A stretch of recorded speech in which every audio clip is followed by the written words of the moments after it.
When I first actually found out that house hacking was a thing, I was like, oh my gosh, like I didn't even know there was a whole thing about this. This is just what I did. Yeah. And someone said, oh yeah, you're doing house hacking. I was like, I didn't even know that.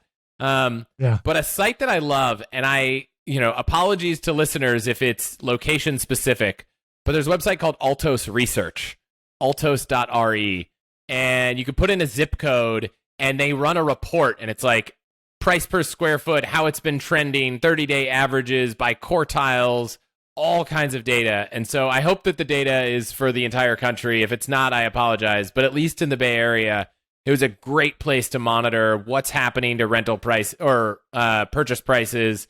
A lot of different features, being able to break the data down in different ways by zip code, by city and everything, and trying to understand where we are in the market and whether it's a buyer's market or a seller's market.